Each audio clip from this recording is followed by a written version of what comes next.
Bago mag-martial law, nag-retire na ang asawa ko.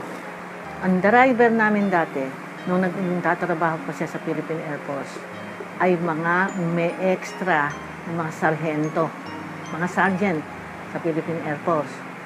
Yung mga, kumbaga ba, mga taon talagang matitino. Ngayon, itong naging driver namin nito, ang pangalan ay Nick. Hindi ko na matandaan na apelido. Si Nick. Umuwi kami, nakikita niya, marami akong pinagbilan. May kantina nga kami. O edi, siya ay madalas siya nagagawi dun sa lugar namin na yon. Hindi nakikita niya na pagka maraming bumibili.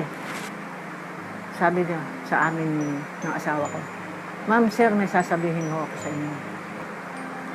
Kasi ho, may kasalanan ako." "Bah, ano kasalanan mo sa amin?" "Magtatapat ho ako sa inyo.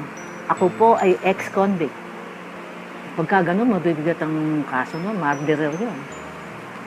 May plano po ako. Patawarin niyo po ako." Umiiyak. "Patawarin niyo po ako. Ipaho-hold up ko po kayo."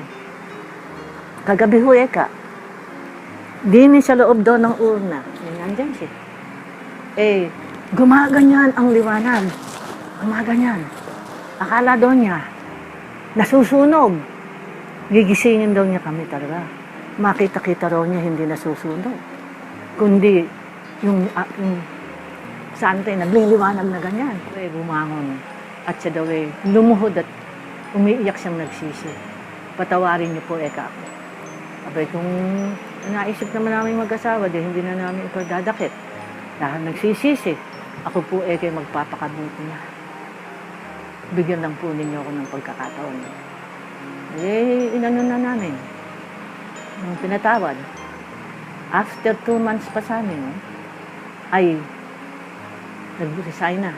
At siya naging driver ng mga turistang Hapon. Nagbago. Kung hindi, dead ball kami.